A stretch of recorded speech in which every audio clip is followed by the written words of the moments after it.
Bonsoir à tous et à toutes. Merci d'être venus pour cette conférence de presse. Je suis bien évidemment à votre disposition pour répondre aux questions. Je vais peut-être commencer par une petite introduction pour vous expliquer le but de ce déplacement, le contexte dans lequel il s'inscrit et ce que nous avons fait pendant la visite à Dakar. Alors, première chose, je suis venu à Dakar, mais aussi à Abidjan, donc dans une tournée africaine, il est vrai, trop courte, pour mettre en avant cette Afrique nouvelle qui émerge sur la scène internationale. Vous le savez, je ne vous apprends rien.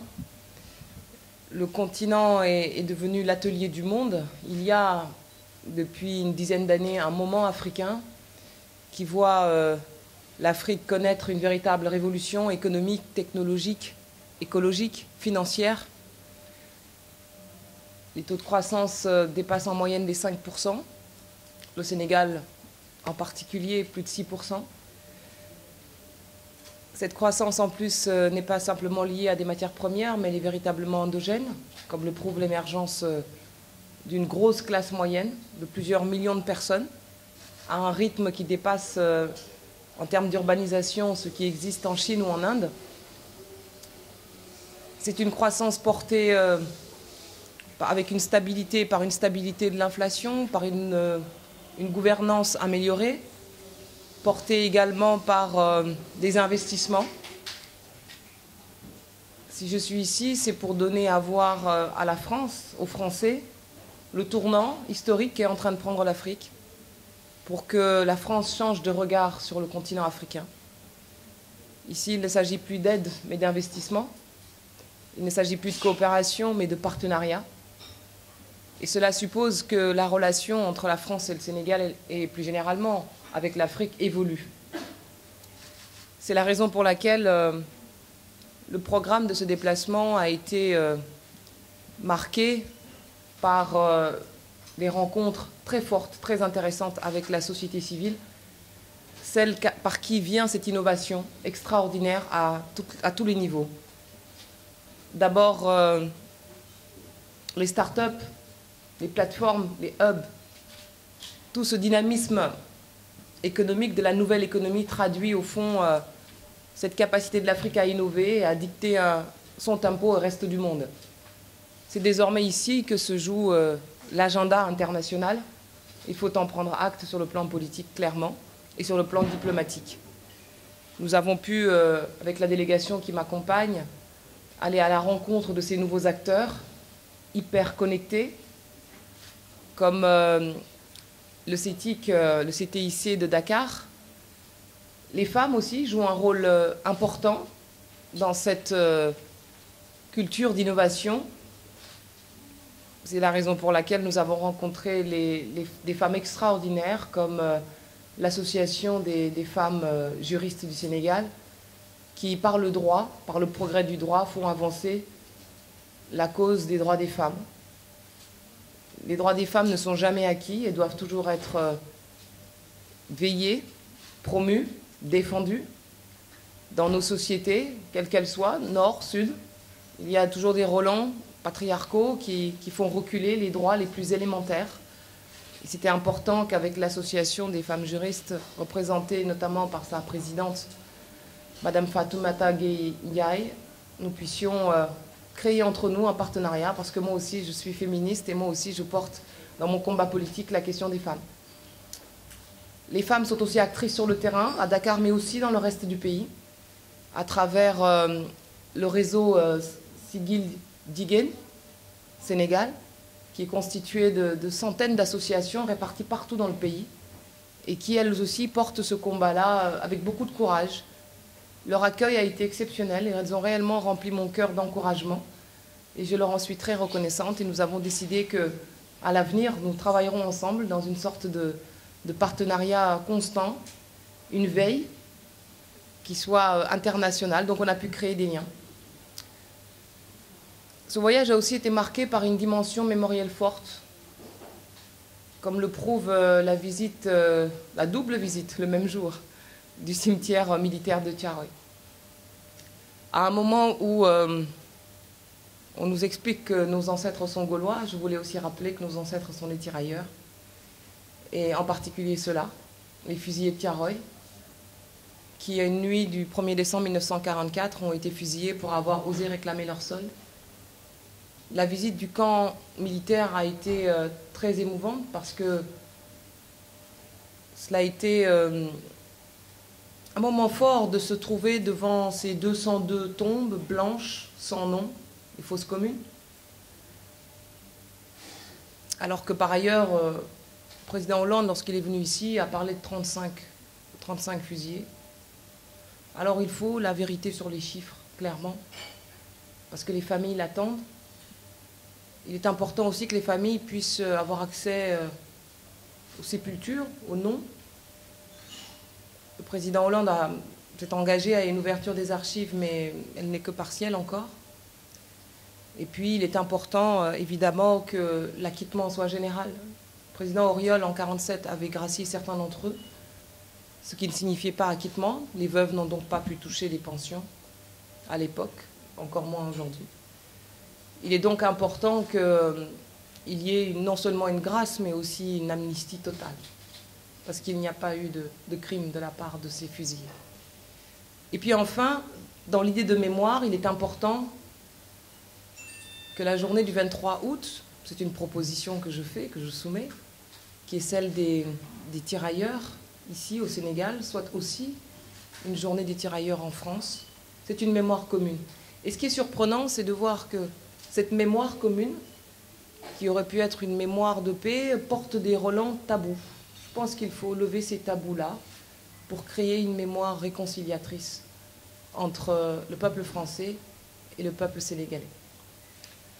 Et puis enfin, ce voyage a été marqué par une dimension politique importante, sous les auspices de Maître Ouar, qui m'a fait l'honneur d'une rencontre avec le comité de réflexion de l'école du parti, du président. Nous avons pu avoir un moment d'échange très intéressant, échange de vues. Nous avons aussi, de fait, jeté les bases d'une coopération que je crois prometteuse. Et je voudrais ici remercier Maître Ouar de sa présence constante pendant cette visite.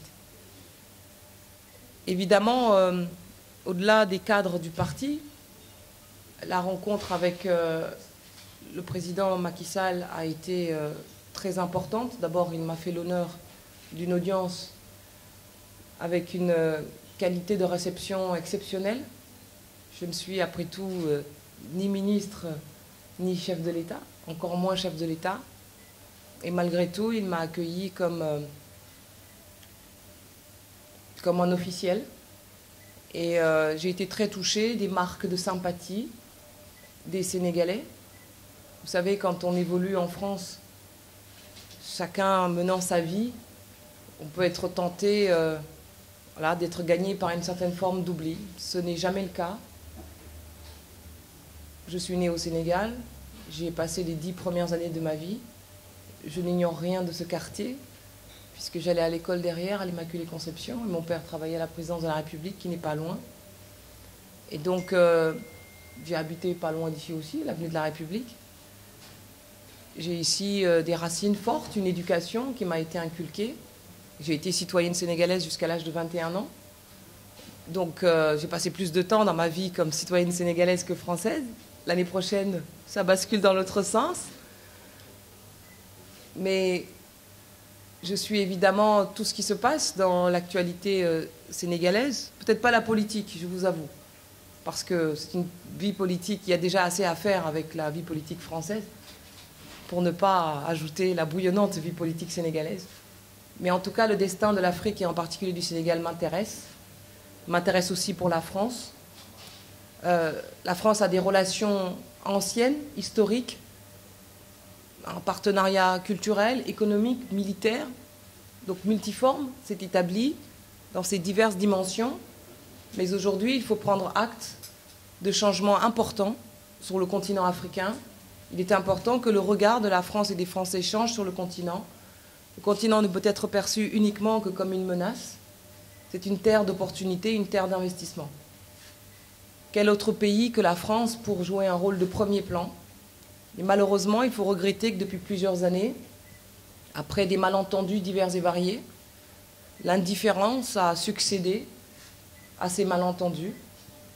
Et je suis triste de cette indifférence parce que je veux être un pont entre ces deux cultures, entre ces deux zones géographiques, tout comme des centaines de milliers, voire des millions de Sénégalais ou de Français d'origine sénégalaise qui sont éparpillés un petit peu partout dans le monde. Certains reviennent et participent à l'édification d'une nouvelle économie et le font avec la foi ardente de ceux qui reviennent. Moi, j'ai choisi évidemment d'accompagner le destin d'un pays, la France. C'est la raison pour laquelle, d'ailleurs, je suis candidate à l'élection présidentielle. Mais il est clair qu'aucun candidat à l'élection présidentielle française ne peut ignorer ce qui se passe actuellement sur le sol africain, et en particulier sur le Sénégal, dont les perspectives s'ouvrent, s'élargissent. Il n'y a plus de rapport d'exclusivité avec la France. Il faut faire ce constat lucide et en tirer les conséquences en termes de partenariat. Ça veut dire se retrousser les manches, convaincre à nouveau ce partenaire historique qui est le Sénégal, le séduire, le rassurer. Il est important que les Français installés en France, les expatriés, au Sénégal, pardon, les expatriés, puissent être eux aussi les têtes de pont de cette rénovation de la relation. Ils sont nombreux, ils sont acteurs, souvent depuis Sénégalais de cœur, depuis plusieurs générations. J'ai eu l'occasion, à travers la réception tout à l'heure à la résidence de France, en présence de monsieur l'ambassadeur Christophe Bigot, que je voudrais remercier pour la qualité de son accueil, d'échanger avec eux sur la situation, sur leur situation en France. Je veux aussi les représenter, ces expatriés français ici, au Sénégal. Ce sont des hommes et des femmes de bonne volonté qui aiment le Sénégal, qui ont aussi des revendications à porter en matière de santé, en matière d'école, en matière d'intégration. Eux aussi sont soumis à un défi d'intégration sur cette terre, comme moi je suis soumise aussi à un impératif d'intégration en France. Vous voyez cette interconnexion des cultures, des hommes, des femmes qui composent la France, le Sénégal, qui font le lien. Cette interconnexion est prometteuse. Elle est à l'échelle de ce qui est aujourd'hui la mondialisation culturelle. Et donc nous en sommes quelque part les fantassins. Ce n'est pas pour rien que le projet présidentiel que je porte est celui de la réconciliation nationale. Je souhaite réconcilier les Français avec eux-mêmes, mais aussi avec le monde, et en premier lieu avec l'Afrique. C'est dans son intérêt, c'est dans l'intérêt du Sénégal. Et j'espère que ce message sera entendu. Voilà, je vais m'arrêter là pour ne pas tout dire. Il manque beaucoup de choses que je n'ai pas dites, encore exprimées, mais peut-être que ce moment d'échange sera l'occasion de répondre à vos interrogations et à vos questions. Merci beaucoup. Barack Obama termine 2 mandats aux États-Unis. Une femme sera peut-être présidente des États-Unis. Sadiq Khan est devenu maire de Londres. Je lis dans votre question, est-il possible qu'une femme avec un tel profil puisse présider un pays comme la France? Vous imaginez l'espoir et la confiance que je peux porter en ce pays en me présentant à l'élection présidentielle. La France, je veux dire, a connu, a expérimenté des députés, des ministres d'origine africaine. Pourquoi donc s'étonner aujourd'hui qu'une personne venue de ce continent puisse un jour présider aux destinées de la France? Ce ne serait que la suite logique de l'histoire. En vérité, c'est l'inverse qui est surprenant. C'est incroyable que ce soit les États-Unis qui aient fait élire Barack Obama et la France, autre pays à dimension universelle, a regardé cela avec fascination alors que c'est elle qui aurait dû réaliser cela. Je rappelle quand même qu'il y a même pas 50 ans, les Afro-Américains qui se faisaient pendre sur les arbres venaient se réfugier à Paris, où nous avions connu des Senghor, des Blaise Diagne. Et donc moi je suis l'héritière de cette histoire-là. Je suis dans la continuité d'une histoire où des combats ont été menés pour l'égalité, pour l'intégration, pour la justice. Je crois la France être un pays suffisamment ouvert. C'est son identité, c'est son ADN, c'est le pays de la Révolution française, c'est le pays des droits de l'homme, pour justement élire, oui, une femme qui ressemble de plus en plus d'ailleurs à la société française. Au fond, c'est la classe politique actuelle qui est complètement... qui n'est pas conforme à la réalité de la société française aujourd'hui. Regardez le taux d'abstention, regardez le rejet que suscitent les élites politiques françaises par leur conformisme et une certaine forme de communautarisme. Un modèle unique qui n'est plus du tout en phase avec la société française, et encore moins avec l'évolution du monde. Donc oui, si j'ai la chance d'être présidente de la République en France, c'est un sacré message que nous enverrions au monde. Et ce message-là ne serait que dans l'ordre des choses, finalement, au regard de l'histoire de la France. Et mon projet de réconciliation nationale commence d'abord par là, en effet, dans un pays fracturé, en crise existentielle, qui s'interroge sur le devenir de sa nation. Est-ce que nous avons envie de continuer ensemble? La pression des attentats terroristes amène certains, il est vrai, à désigner des coupables. Mais ce sont nos propres enfants qui frappent la France. Ce ne sont pas des étrangers, ce ne sont pas des immigrés, ils sont français, ils sont nés en France, ils sont de citoyenneté française. Et donc il y a un moment où il faudra bien que les bonnes volontés portent un discours de réconciliation nationale. Et je ne suis pas gênée si ma candidature est considérée comme comment dire, un point de convergence de cette espérance-là. Vous savez, si le choix, quand les Français se limitent à ce qui se trame actuellement, à savoir entre deux anciens présidents de la République, deux anciens premiers ministres et l'extrême droite, on n'est pas sorti de l'auberge. Ce n'est plus un choix, c'est un non-choix. C'est une prise d'otage de la démocratie. J'ai le sentiment clair qu'une partie de la classe politique joue avec Marine Le Pen pour qu'elle se retrouve au deuxième tour de l'élection présidentielle et qu'au final, celui qui est en face soit élu sans effort. Moi, je ne veux pas de ça pour la France. Il faut un vrai choix.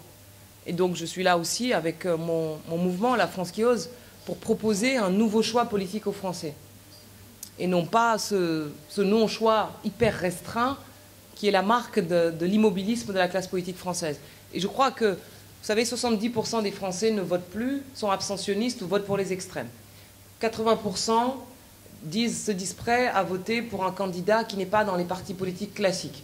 Donc, j'ai toutes mes chances. Quant à la deuxième question sur les APE, est-ce que je suis pour leur signature? Je vous dirais qu'il est urgent d'attendre, parce que cette affaire-là n'est pas encore très clarifiée, des deux côtés d'ailleurs. Si je me situe du point de vue de la France, le seul où je suis légitime finalement à m'exprimer, je dirais que, bon, il fallait sortir évidemment, prendre acte de l'échec relatif des accords de Lomé et de Cotonou et engager un nouveau cycle. Est-ce celui-ci? Il y a beaucoup de problèmes à régler, beaucoup de défis à relever, un calendrier à préciser, beaucoup d'États qui sont engagés, qui n'ont pas forcément les mêmes intérêts, des deux côtés d'ailleurs, de la Méditerranée. Nous avons une situation en France qui est très difficile pour les agriculteurs français. Ce sont des agriculteurs qui ne vivent pas de leur travail et ils le regrettent. On les a obligés à vivre des subventions de la PAC. Ce système ne pourra pas durer, ils le savent. Ils sont très inquiets. Le résultat de tout cela, de ce système très productiviste, finalement, a été de déclasser la France comme puissance agricole, passer de la première à la 5e. Les agriculteurs français sont de fait très inquiets. Et je ne suis pas sûre qu'ils seraient favorables à un abaissement des tarifs douaniers ou des douanes des obstacles non tarifaires qui aujourd'hui sont en discussion parce qu'ils ont peur aussi d'une concurrence contre laquelle ils ne pourraient pas faire face. Donc il y a beaucoup de choses à faire d'abord chez nous, du côté français, et puis les autres pays européens n'ont pas non plus les mêmes intérêts. Donc du côté africain, c'est pareil, il y a plusieurs pays qui sont en cause, certains signataires, d'autres non. Donc c'est une réalité très diverse, Ce qui suppose, du coup, à mon avis, de ne pas se précipiter encore et puis de lever certains obstacles, certaines appréhensions pour permettre un système d'échange beaucoup plus solidaire, efficace pour les uns comme pour les autres. Je crois que l'utopie est belle, la démarche est souhaitable. Maintenant, tout est dans les modalités. Et comme le diable se cache dans les détails, il convient effectivement de poursuivre la réflexion, la discussion, pour que chacun en sorte gagnant. La France a été très éprouvée ces dernières années par la violence des attentats. Cela a créé de la peur, c'est vrai, mais aussi le pays a une formidable capacité de résilience, de résistance. Ces attentats ont mis à l'épreuve l'unité de la nation française, clairement. Certains veulent des coupables, à travers la figure du musulman, qui est souvent d'ailleurs d'origine, dans cet esprit-là, maghrébin. Et je crois que la question ne se situe pas seulement là. Tout le débat autour de l'islam, sa compatibilité ou non avec la République, ses valeurs, avec la laïcité, est un débat passionnant, mais c'est aussi un débat qui donne aux pompiers pyromanes un rôle incendiaire. Et donc il faut être très prudent dans une période comme ça. Daesh, qui est commanditaire de la plupart de ces attentats, n'attend qu'une chose, c'est que les fractures internes de la société française se creusent. Donc il ne faut pas leur donner cette satisfaction-là. Donc c'est une épreuve, clairement, pour la nation française, déjà lassée par, éprouvée par divers épisodes, comme les émeutes en banlieue en 2005, par exemple. Mais cette affaire-là ne concerne pas seulement les jeunes issus de l'immigration, comme on dit.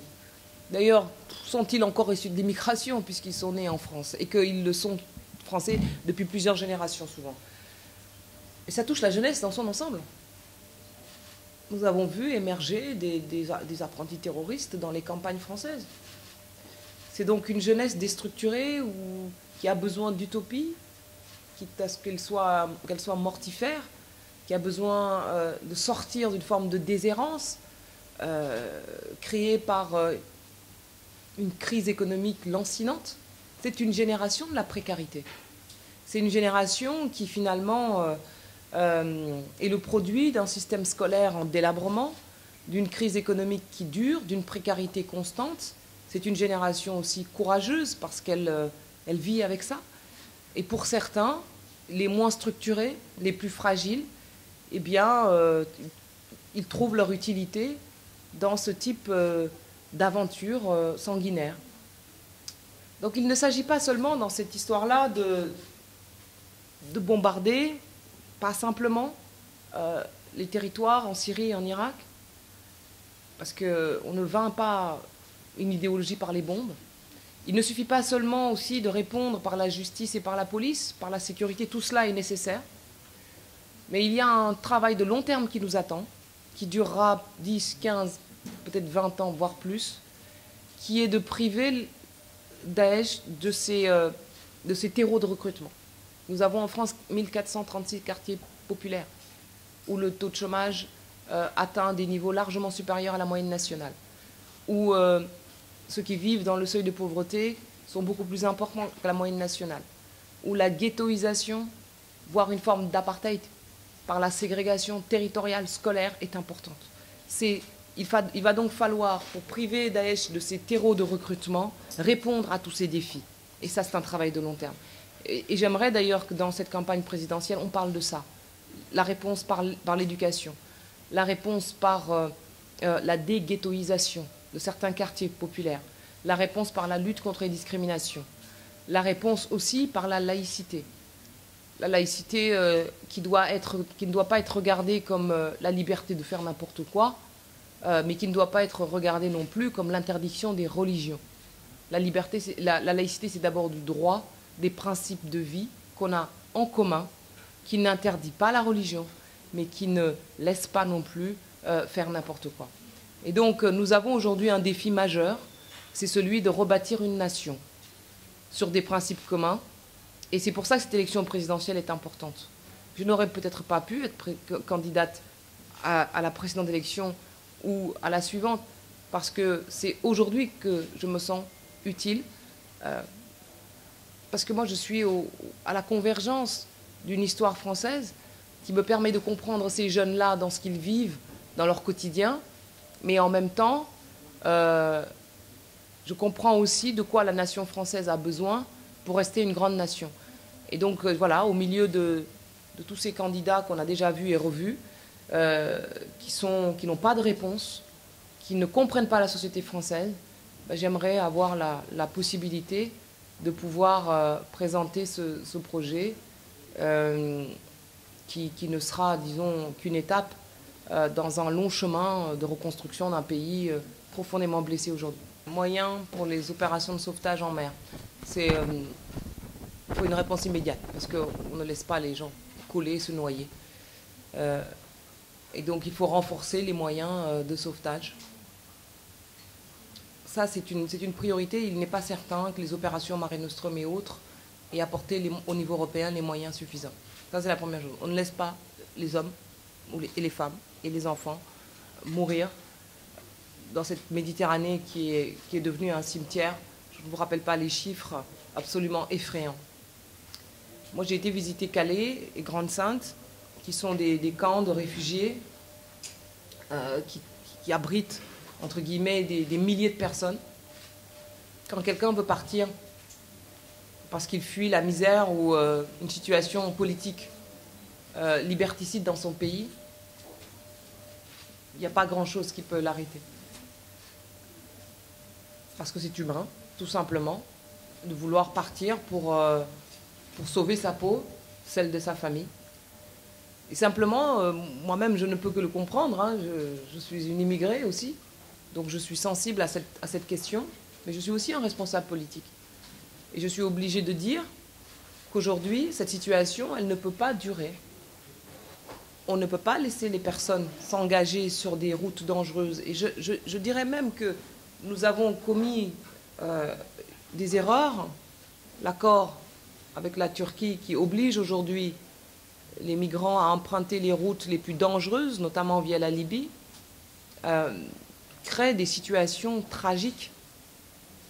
Les ONG que j'ai pu rencontrer, comme Médecins du Monde et autres, ont fait part de la dangerosité exceptionnelle de ces routes-là, de ces chemins-là. Donc nous devrions à la fois augmenter les opérations de sauvetage, les moyens des opérations de sauvetage, éviter des accords politiques qui jettent les migrants sur les routes les plus difficiles, les plus dangereuses. Et puis troisièmement, je crois aussi que cette idée qui consiste à dire qu'on va entasser les gens dans des camps, dans des conditions déplorables, avec l'espoir que ça dégoûte les autres de venir, et donc d'éviter l'appel d'air, ça ne marche pas, ça. Parce que rien n'empêche les migrants de venir, de rejoindre Calais pour gagner l'Angleterre, parce que c'est l'Angleterre qu'ils visent, et donc où ils ont déjà de la famille. Et là, je crois que l'accord du Touquet, qui lie la France et l'Angleterre, et qui demande que la France garde la frontière britannique quelque part, et retienne les migrants illégaux, est une erreur fondamentale, et qu'il faut remettre en cause, surtout en ces temps de Brexit. Parce que, comme l'ont dit les acteurs de terrain, si demain on voulait ne plus avoir Calais sur le territoire français, eh bien on pourrait ne plus avoir Calais sur le territoire français.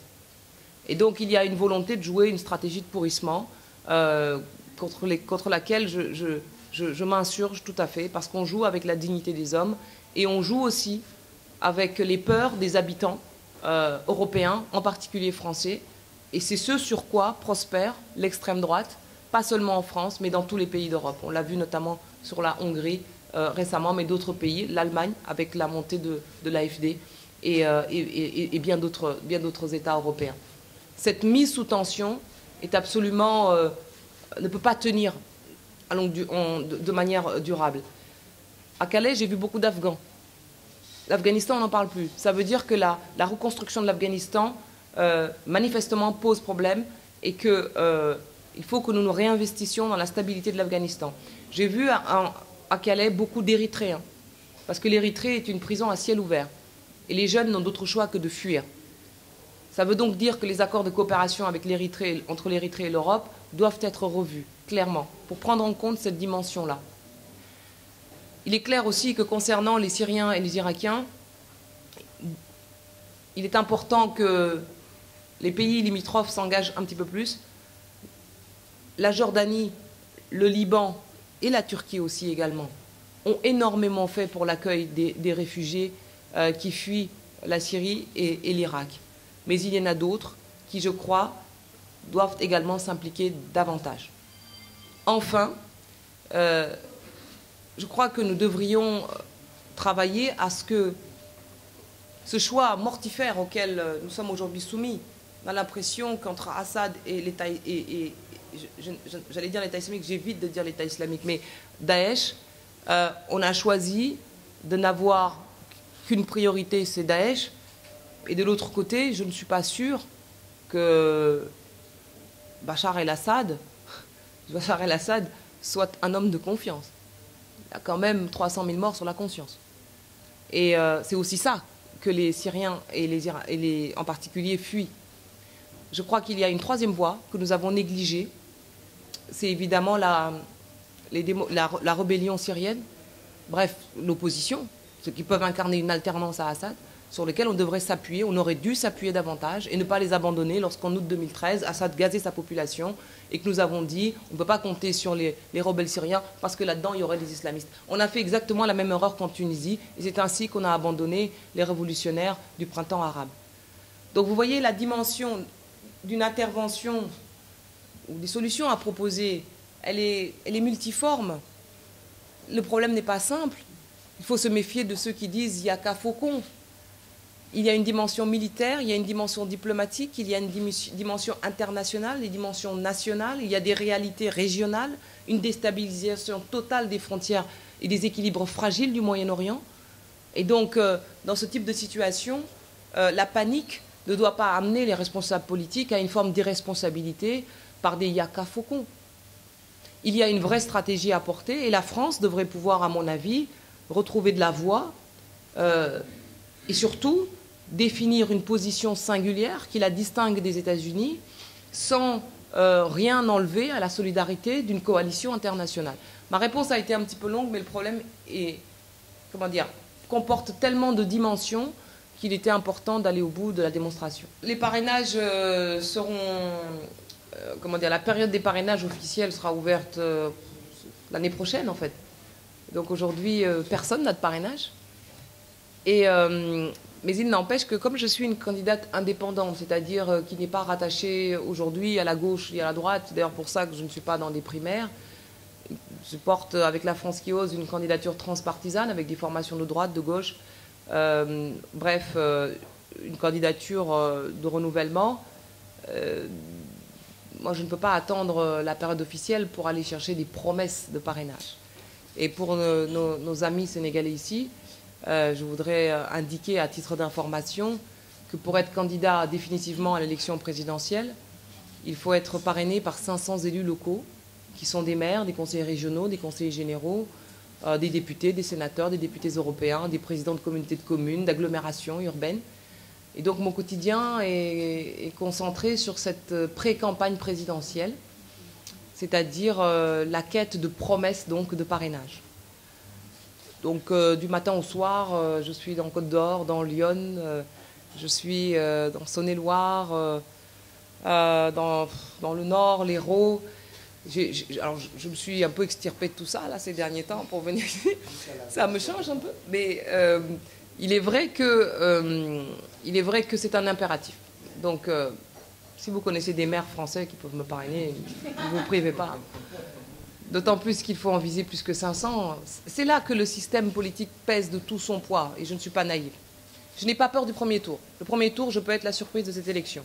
C'est-à-dire être le troisième homme, ou plutôt la femme, qui crée la surprise, et pas celle qu'on craint.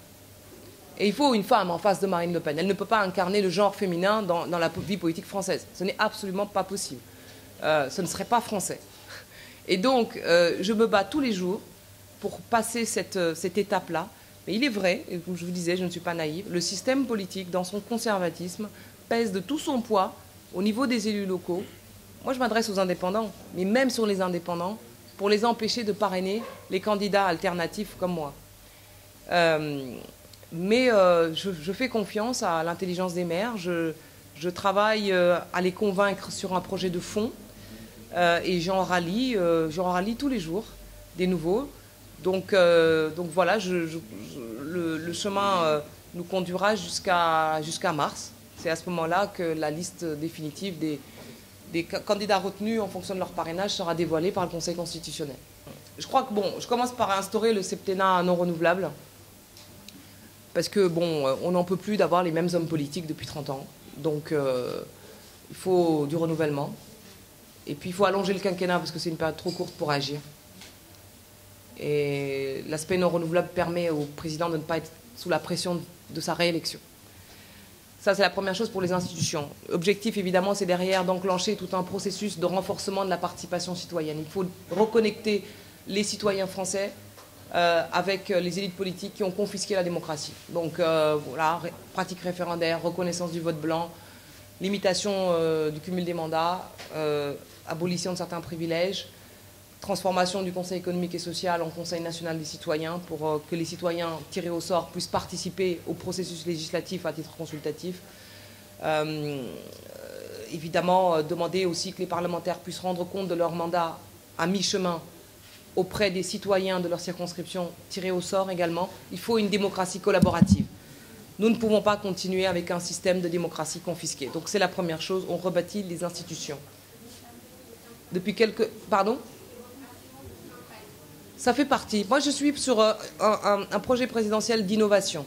Donc, on fait de l'innovation aussi sur le plan politique, de l'innovation sur le plan sociétal, de l'innovation sur le plan économique. Sur le plan économique, il faut lancer ce chantier en commençant par la réforme des syndicats. Nous sommes en France, un pays où on ne peut pas réformer l'économie, le système le travail, l'organisation du travail, parce que tout est bloqué par les syndicats. Donc, il ne faut pas prendre le risque de se lancer dans des réformes et de mettre tout le monde dans la rue. Donc, on change le système du dialogue syndical en renforçant le pluralisme syndical, c'est-à-dire qu'on est au-delà des 5 syndicats qui bloquent le pays, on en est d'autres, des nouveaux, qui tiennent compte d'autres problématiques plus adaptées à la société moderne, qui tiennent compte des transformations de la société. On renforce leur légitimité en enlevant le financement public et en faisant en sorte que leur financement soit basé sur la cotisation des salariés. Ils seront en plus beaucoup plus légitimes. Et une fois qu'on a réformé le dialogue syndical, on lance les chantiers de réforme économique. Je pense par exemple au fait à des dispositifs pour alléger les charges des entreprises parce que les entreprises n'en peuvent plus d'être écrasées sous les charges. Je pense par exemple à ce qu'on fasse confiance à la société civile. On réforme l'État en confiant aux associations, aux entreprises le soin de remplir des missions où l'État est en échec total, comme le placement des chômeurs, comme le soutien scolaire dans le public ou encore la question écologique. Et puis, je pense que la troisième chose que je ferai, c'est je lancerai le chantier fondamental de l'école. Parce que l'école, ce sera un travail de refondation qui prendra 30 ans. Et donc, autant commencer tout de suite. En France, on a vidé le cerveau des gamins en renonçant à la transmission des savoirs. Lire, écrire, compter, l'histoire, les mathématiques, les langues. On y a renoncé à ça, puisqu'on a préféré en faire des petits citoyens qui doivent s'exprimer à tort et à travers sur tous les sujets de société. Je suis Charlie, je ne suis pas Charlie, l'homophobie, l'égalité homme-femme, tout ça, c'est des sujets d'adultes. Et l'idée, c'est de leur donner, de transformer le ministère de l'Éducation nationale en ministère de l'Instruction publique pour que le pays comprenne bien que l'enjeu pour les enseignants, qui sont aujourd'hui les parents pauvres de la politique éducative en France, c'est de transmettre des savoirs. Et c'est une mission suffisamment exigeante pour ne pas qu'on leur demande en plus d'éduquer les enfants. Ça, c'est le rôle des familles. Il faut bien séparer instruction et éducation. Et donc, c'est ainsi qu'on remplira à nouveau les cerveaux et qu'on arrêtera de distribuer les diplômes en mentant aux jeunes, en leur faisant croire qu'avec ces diplômes, ils auront un travail. On a fait de la fabrique à chômeurs.